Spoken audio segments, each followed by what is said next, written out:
Hi there.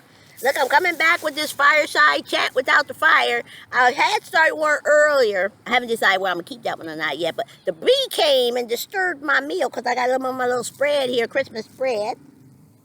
And a bee came and he was eating on my corn. And so I attacked him with some raid. And so anyway, I had to turn the video off and start it over. I still have to decide whether I'm going to keep it or not. I might keep it. It should. I don't know why. The only reason I wouldn't keep it is because I had to back all the way up and come back in and all that other kind of stuff. I ain't like having to do that. But anyway, look, that bee made me remember some certain things. First of all, I told you about that movie I was watching where they smacked the bee with the Bible. That was funny. That was real funny. I ain't never seen that written in a script all my life, and anybody can carry that out, actresses or anybody. It's sacrilegious.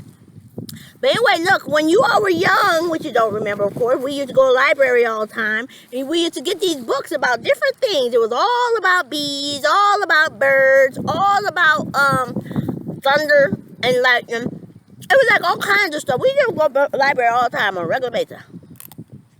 I know you don't remember. But what that bee reminded me of is once you had that book on all about bees, I was telling you about how the bees, you know, when they come around you, really, I got him because he was eating my food. He was sitting on my corn, and I didn't want to mess him on my corn. I didn't want him sitting on there messing with. But anyway, I was telling you about the bees. Like if you on the playground with these kids, and a bee come around, you know, because a lot of times, sometimes you're out there playing, bees gonna come around because they want to take you out. They think you're a flower or something. You don't want to see what you're all about.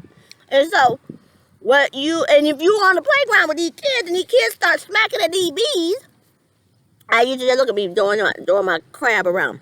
Then, I used to tell you used to get far away from them kids as you possibly can. Because you done read about the bees, you know all about them, and it tells you in the book that the bees aren't going to sting you unless they feel threatened. And if all they doing is come check you out and you leave them alone, they're going to go away because they'll say you're not a flower. You ain't got no nectar. They're going to keep on moving. But if you got your friends around you, start slapping at them and stuff, well, them bees are going to start to feel threatened, just like you. If somebody starts smacking on you, you're going to feel threatened. You're going to fight back. So, if you're around people that be wanting to smack around bees, then you just need to get away from them. Because when a bee get mad and start stinging, he ain't going to know which one slapped him around and which one was just standing there. So, put some distance between you and those bees. And now you learned that from the book. And then, you know, and all that. So, anyway, like I said, and then one other thing I remember too about that, because bee brought it to memory. When one of the books we used to do was all about birds. One time we were standing in line at some place. I remember where it was, but we were outside waiting in line. And then the little boy behind us, little Caucasian little boy, he said, "Daddy, look, Daddy, look at the bird." Q turned around. He saw the bird too. And he said, Mommy, look at the sparrow. You see what I'm saying? You knew that it wasn't just a bird. You were even able to call the bird by name because you used to have this book on all about birds. You see what I'm saying? See, that's taking you to the next level. And so those are the kind of things that you all missed out on. All the stuff that you would have gained that would have put you above your peers in everything that you do. So it would have prepared you for a time in your life when you would have flown the coop and been out there on your own. You would have had the tools you needed to be able to survive. You had a lot of tools in your toolbox. And you wouldn't have had to been using all your coping skills and using coping skills that you didn't have. People destroyed your life before you even had coping skills. But you wouldn't have had to use tools in your toolbox until you got older. But you all had to start using your stuff earlier on in life. And so now, you know, you got less reserve than some of these kids that growing up and in a better situation than the one that you grew up in.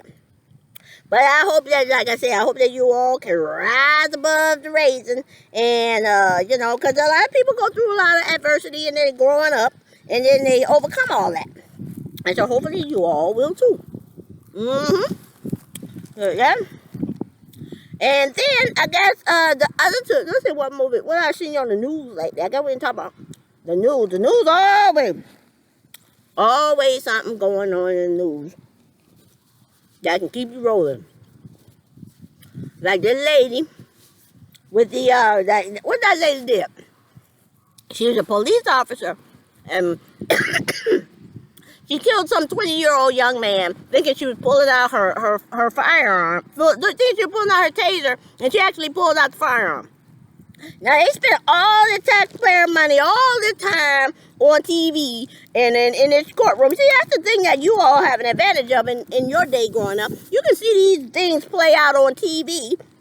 You can see real court. It taking place in real time. I ain't never set foot in the courtroom until I had this situation with these people, with my kids and all this stuff with Reggie. We ain't never had no reason to go. I ain't never had no reason to be going inside a family court, none of this kind of criminal court or none of that. That was all new to me. But anyway, but you all can watch all this stuff play out on TV, and you can see how these same lawyers look at the same cases and see the same videos and hear the same witnesses, and they each can come up with a twist on the thing that can tell the judge or try and influence the jury of something that would benefit their client. And so when you see all that, you recognize that's no different than what happened in your situation. You all have people out here, the lawyer for you, a lawyer for me, a lawyer for the Elizabeth. And so everybody listens to the same story, and they all want to come up with a way to be able to spin this situation so that the jury can rule in their favor. But anyway, so, but that lady sitting up here, what I thought was so waste of time and money, is I don't even understand why they're trying to figure out whether the lady did it on purpose or she did it not. You know, she didn't do it on purpose. In my mind, what difference does it make? That young boy is just as dead whether she meant to do it or whether she did it accidentally. So I ain't even think they should even try to figure out whether she did it on purpose or not. Basically, if you walking around, you trained to kill, and you walking around with a gun on your waist, the only time you should be pulling that thing is if you intend to kill. And then if you do it accidentally, that shouldn't be a defense. Because you can't just kill somebody and say, oops. You can't just kill somebody dead, take away all the things that they purposed to do, all the things that they could have done in their lifetime had they lived a full life. And then you say, oops. You kill somebody, you should mean to do it. You don't do it by accident, especially when you're trained to kill. But anyway, that was one thing I was saying like that. That just don't make no sense at all. See, some of these things in the world don't make sense to me, but I ain't here to make sense stuff. She don't get to say oops. She don't get to kill somebody and say oops. But then the other thing I think is you got to realize people need to raise their kids to know that just the way you see kids coming out here, just when you see something unattended, that don't mean it's for you. Like I say on TV, I was watching a TV show. Well, a TV show with the news, watching the news. And then, man, see, two people, sometimes it takes two people to get somebody in some silly kind of situation. But the delivery guy, he got out of his car, he left it running, left the driver's door wide open, and went up to make his delivery. And what you think happened? Some little Negro, Caucasian, I don't even know what their thing was, but some young somebody came tiptoeing up to the car, jumped into the driver's seat. He thought he was ready to go.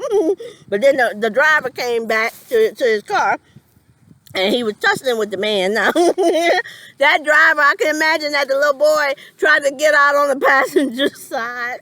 Because when you see a man on the news, in the driver's seat, all you see is his legs hanging out the window and his butt. Everything else is inside the car. Like he was reaching for the little boy, trying to get him back.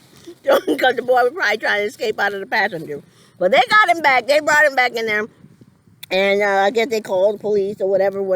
But I'm just saying, you know, these kids, I guess that man see, that was a crime of opportunity. That boy probably wasn't even setting out to go out here that day to steal a car. But the driver walked away, leaving the car running, and the door open like an invitation. Come on in. But so you need to raise your kids to know that just because something is unattended, that doesn't mean it belongs to them. That boy was like, oh, this is mine. Somebody left this here for me. I don't know why you kids believe that. But anyway, they're crazy. But they ain't be raised right. Ain't nobody spend no time to raise their kids these days. They just give them food, clothing, and shelter. And then they run in and run foul. That little boy could have been killed out there running after that man's car, checking after that man's car. But anyway, what else I was going to talk to y'all about? I guess, you know what I realized is that, y'all are young, you're in your 20s. I can reflect back when I was in my 20s. In my 20s, I wasn't thinking about family or family history or ancestry, any of that. So I don't expect you all to be thinking on that stuff now. I don't. It's just that I put this out here so that way if you do, and when you do, you got some stuff that you can delve into. Because my family, like my siblings and all, they don't even start looking up into our ancestry until, like, in their 30s and 40s. Sometimes they still 50s. They still looking into the stuff. Ancestry.com and all that kind of stuff. Nobody was doing that kind of thing when we were in our 20s. So I don't expect y'all to either. But I don't want you to start digging and looking for answers and information, and there ain't nothing out there for you. So I just do my best to throw this out there, so at least it's a little something. But a lot of times what you learn about your parents and their history and their family and what they've done, and you learn it along the way. Learn about my mom and her childhood, what it was like growing up, and she was in gymnastics, and she played in the band, and she did all this kind of stuff, cartwheels and all that kind of stuff. And so we learned that through, her talking to us along the way, because we were raised in the same house. We've been in that house with my mom and dad for 18 years at least. And so we learned about our parents. You all didn't have that advantage. And so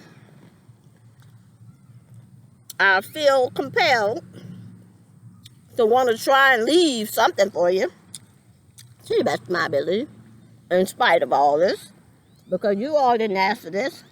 This is something that was heaped upon you. And so what I was saying, I think earlier in the video, is that y'all were passengers. Now you're grown. You are in the driver's seat. You all are the authors of your own destiny. You all are the ones that have to make decisions about what you will do or not do, the choices you'll make for your offspring, the things that will be available to them, for them, and all that kind of stuff. But here's that. I'm trying to get this lobster out of here. Good pieces of it. But I don't know. I guess, let me see. When the park I'm at, the park we used to come to when y'all were here. Y'all used to ride on them swings and the monkey bars, and you used to ride your bikes around this thing on the path and all that kind of stuff. But see, I'm the author of my own destiny. I don't make these things, all this stuff doesn't happen. I was an active participant. So I want to make sure that ain't nobody sitting out here feeling like I'm supposed to be woe is me. Because I ain't woe is me. Because things didn't just happen to me. There was always a reason why I didn't know what to do. I think what they called it is, they say my reality was I don't know what they call it. I don't know what they want to say. I don't even know what I'm talking. I don't even know what I was talking about. I don't even know what I think I'm mumbling now. I'm getting sleepy. Where's the little thing that I use to get out to dig this out of here? But I'm getting sleepy, and so I'm not making all this kind of sense. But I think what I would want to say is that the reality is you got to be participants in your own life. You can't let other people's interpretation of what should happen to you in your life be the final say. And now you're going to be miserable when you get old and you start looking back on your life and you see that you're living somebody else's bad choices. Then you will be miserable if all you did was went along for the ride. It's your life, and you have to make active choices in it. Sometimes the best you can do is mitigate. Sometimes stuff can't get undone. All you can do is mitigate the situation. And if that's what you're left with, that's what you're left with. For me, it was mitigation. All I can do is mitigate and keep these boys, give you the best hard place. Because it wasn't no soft place to land. People were blowing up your family. So all you can do is get the best hard place that was possible. And they say you're caught between a rock and a hard place. Well, if I gotta say, then I can at least give my kids the best hard place that's out there. Because I don't want to abandon the situation, act like it ain't my business, like I'm not supposed to. I don't know, they put me in jail. So, they put people where you want to reform you, punish you, teach you better. That would waste the taxpayers' money on me because I don't even know. They have to give me a lobotomy, take out part of my brain for me to ever decide that just letting these people run over my children's inalienable rights, rob you of your birthright, birth privileges, all the things that had been sacrificed for you, and now all these things going to be manifested. And I'm supposed to go with that. Well, I didn't. And that's why they used the strong arm of the law against me. I think what I was saying, that's something else I want to say too about that President Biden. I like Biden. But you know what? Something wrong with him when he threw out that word patriotism. See, people can only know the world from their own foxhole. They talk about getting this vaccine, get the vaccine. He say, everybody should get the vaccine. It's the thing you do for your family. It's the thing you do for your neighbors. It's the thing you do for your community. And it's the patriotic thing to do. I was like, now why he want to throw that in there? Anyway, I was like, what did patriotism ever get for me? When I got slapped in my face at 40 years old with the reality that all this home of the free, land of the free, home of the brave, all this life, liberty, pursuit of happiness, and all this stuff that we got these young kids out there struggling for, they kids out there serving in this country. It's all well and good on the grand scale when you're talking about at the national level. We want to secure the life, liberty, pursuit of happiness, protect our, secure the blessings of liberty for our posterity, and defend against all enemies, foreign and domestic. We want to do all that at the national level. But when it comes down to the individual level, when it comes down to the family level, ain't nothing to defend none of that except the lawyer. The one you spend $15,000 and pay the lawyer. And to me, like I say, by paying that lawyer any money, which I did, I paid the little $15,000. I knew he couldn't help me, but monkey see, monkey do. Reggie had a lawyer, so I got one. I ain't need him. I knew he couldn't help me because ain't nothing he can do. All he can do is help me get the lion's share of the stuff. And if you don't care about the stuff, if you worry more about your offspring and what these people about to do to your posterity, I don't care nothing about your lion's share of stuff. So pay that lawyer, like I say, and go on with that flow. That wouldn't have been that would have been nothing but order that tomahawk steak, and then they give you a chicken wing, and you say thank you. Ain't no outcome that they can help me with. And so my disillusion was all these years serving in the military and all this time, you going to lands unknown. I mean, even today, we got young kids, 20, 30 years old, going out to these lands unknown and getting posthumously awarded,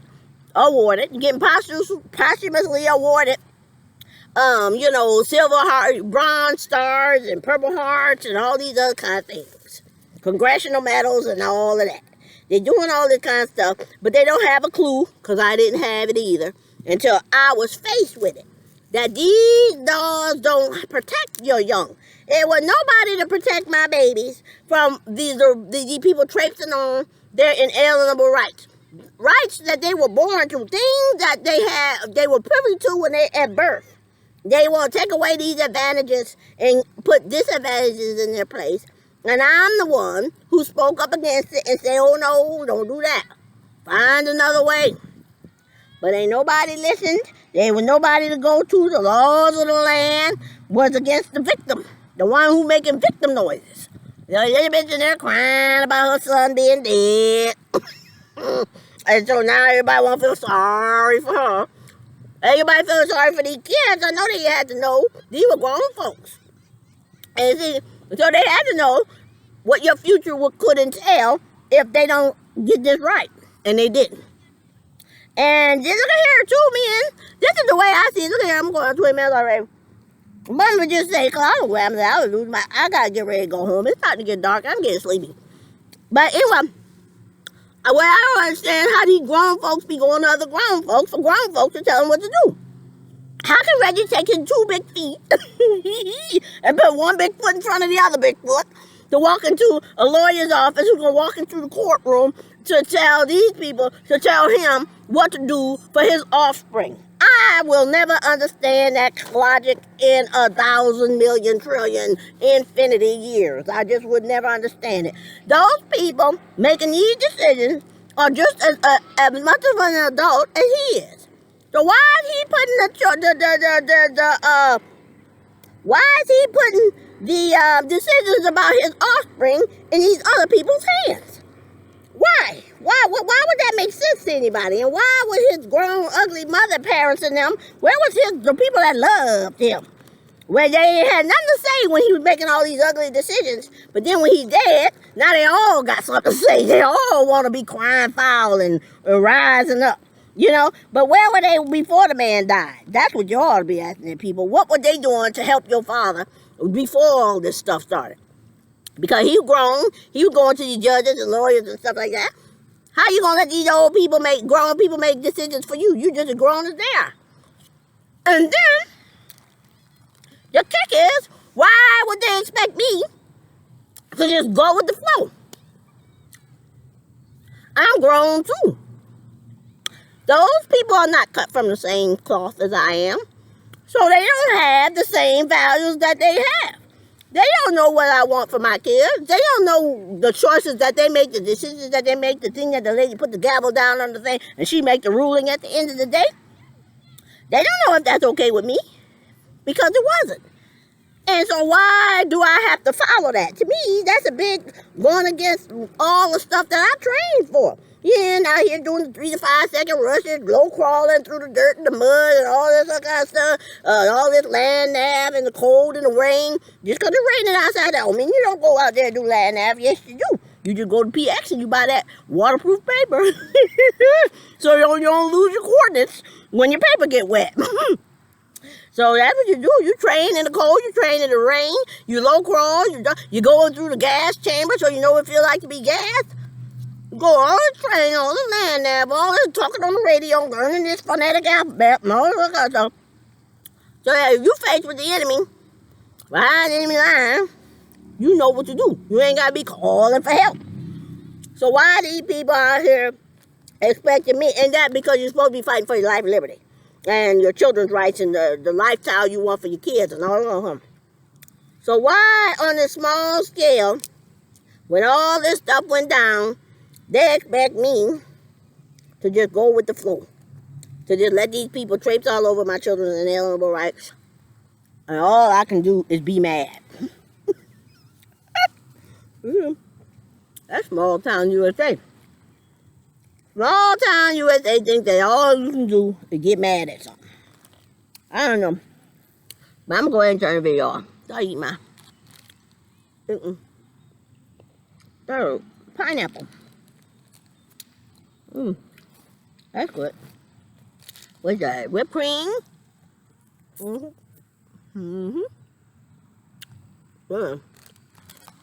That's enough. Get my hand dirty.